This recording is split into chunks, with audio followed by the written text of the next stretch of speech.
Good evening, pilots and mercs. Today we're going to be looking at Mechanical Frog's Battletech, Why Do We Love MRMs? Now, I have the most experience with LRMs, SRMs, but medium-range missiles is something that I haven't really experienced all that much. So it'd be good to hear from somebody who has some experience with them and try to figure out how one would practically use these weapon systems. So grab your snacks, grab your drinks, and let's roll the film. Battletech, why do we love the MRMs? Let's have a look here. I know I'm not alone in the Battletech community when I say I took a break from Battletech, following roughly 3060 in the timeline. MRMs are one of those weapon systems that I didn't use until I picked the game back up in just the past few years. Since then, I've grown to respect their role as a medium to short-range compromise between short and long-range missiles. It seems we all took a break from the community at some point. I remember with MechWarrior, it was mostly because I didn't really know about the wider universe of Battletech at the time. I knew like the lore existed, but other than that, I didn't necessarily know too much about it, and there weren't really any games in the MechWarrior space since 2009. So up until recently, I really didn't have much exposure back into MechWarrior till this game on screen came into being, and then I started picking up MechWarrior again, and then I saw more of Battletech in general. But yeah, it's been a little bit since there was a big gap in the timeline where I didn't play anything Battletech or MechWarrior related for a while. The always innovative and industrious engineers at the Lithian Armor Works Sengunga Missiles Division were thinking outside the proverbial box when they developed the medium-range missile launcher system in 3058. Accuracy and range was shaved off of the standard LRM in exchange for volume of fire. They were touted as a way to shell out a lot of fire in the mid-range. The simplified missiles in the launcher prevented the use of Artemis or specialized munitions, but should surely put out a lot of fire. Usually technology moves forward and becomes more advanced over time, but in the case of the medium-range missile, the technology was significantly simplified. The point-and-click nature of the weapon has led to increased popularity among inner-sphere units. Understandably, with their LRM systems already operating on all ranges, the clans were not interested in picking up and running with medium-range missiles. I think they kind of saw it as like a hatchet versus planned LRMs, which you can essentially field it, like you said, all ranges. There's really no use case for that in that particular regard. So having a weapon system like that is still kind of archaic at this point. Completely agreed on that one. Technology. MRMs lack guidance systems in order to make each missile more compact. As a result, unless the firing unit has an Apollo fire control system, the 2-hit roll modifier for an attack suffers a +1 penalty. 1 ton of ammo for the MRM gets you 240 missiles, which is pretty impressive. 24 shots with an MRM-10 will get you through most tabletop fights twice over. Even with just 6 shots worth in the MRM-40, that's a lot of missiles being fired. Let's take a minute to look at our entry-level options. The LRM-5 weighs 2 tons, takes up 1 critical spot, generates 2 heat, and can do up to 5 damage. The MRM-10 weighs in at 3 tons, takes up 2 critical slots, generates 4 heat, and can do up to 10 damage. Ignoring the range difference for a moment, we're talking about doubling the average damage at the cost of an additional critical, 1 extra ton, and 2 extra heat. That actually seems like a pretty decent trade altogether. If you're willing to accept the reduction in range, this very well might be a weapon worth considering if you're refitting a mech and want to purge the LRM-5 and replace it with something else.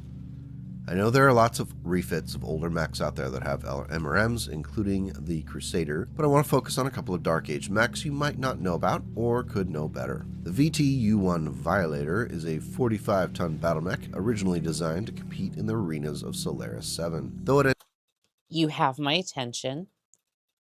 This thing looks like This thing looks like what I originally wanted to field for my charger build, because I wanted the claw on one hand, like an excavator claw or like a lumber yard like claw, to kind of like really sink into the enemy for a second, and then use the other one to kind of go forward with a chainsaw. But then I realized that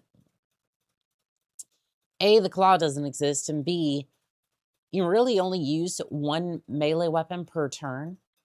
And then if you have a weapon on the arm that you're firing, you can't use that weapon, which kind of makes sense because you fired out of that arm, so you're not really going to be able to, not really going to be meleeing with the arm that you just fired out of. Ended up being used as a useful design to quickly set ambush situations and was produced in great numbers following its introduction in 3097. Benefiting from the easy-to-maintain design quirk, the Violator has some unique weaponry, including a mining drill and a claw. However, what really packs a punch are the twin MRM-10s that are located in the mech's left and right torso. The missiles are aided by the Apollo fire control systems, which negate the normal +1 to hit roll for MRMs, and instead adding a -1 to the cluster hit table. Some have criticized the mech for only having 1 ton of ammo for each launcher, but remember that's 24 shots for each one, which is more than enough for most quick operations. The mech has 10... Yeah, again, the Solaris arenas are not necessarily long engagements. They're designed for quick, they're basically quick skirmishes. What you see on the battlefield is not what's going to be happening in the arena. So, to be fair, that does work.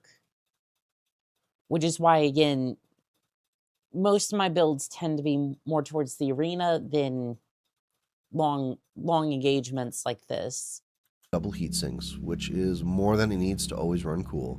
The mining drill and claw make the Violator a spicy melee range opponent. It does have that distracting design quirk, which is understandable considering it has a gigantic drill in its right arm. The Violator moves at a respectable 8 running MP with 9 tons of armor, which is reasonable for a 45-tonner.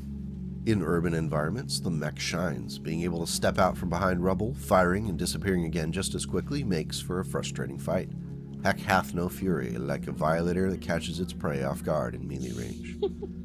There was a variant of the Violator that swaps out the MRMs for a mixture of SRMs and LRMs, though personally I think it takes away from the more general purpose theme of the original. It's a mech that's designed to be useful in a wide variety of situations.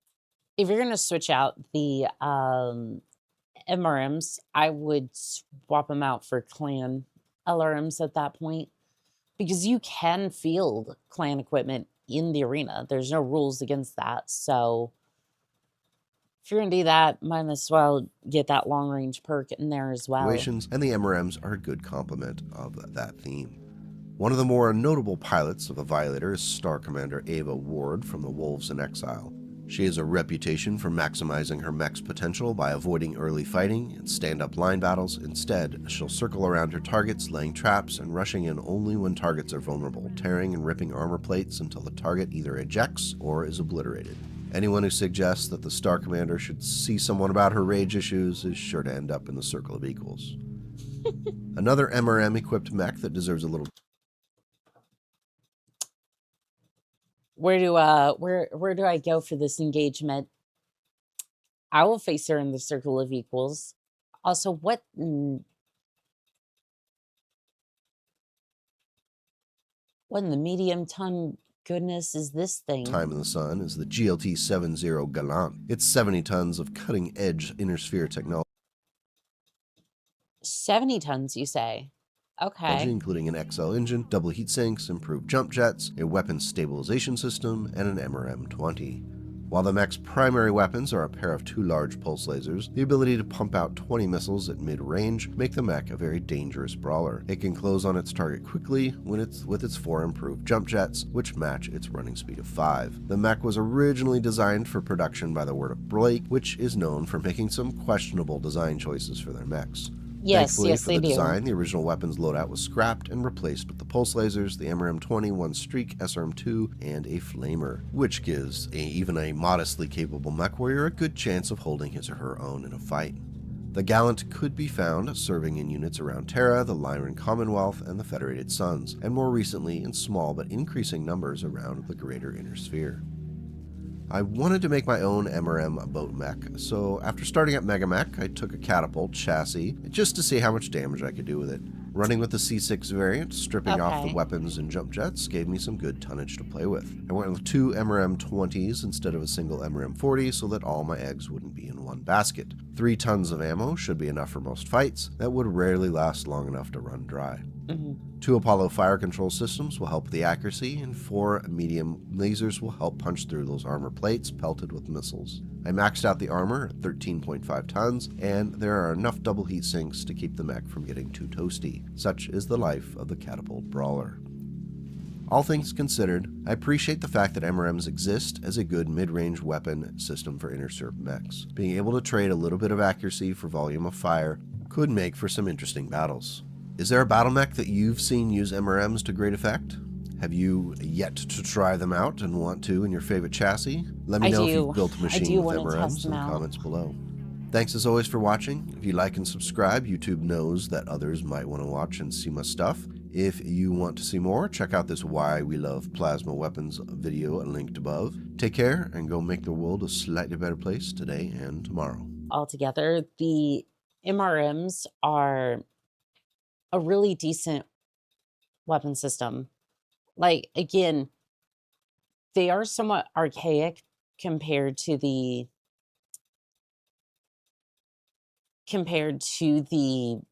like clan LRMs, but short of those, it is a really good IS alternative. If you're one of those pilots who are just like, I refuse to run clan LRMs, or you don't have those on hand, it'll definitely work in a pinch.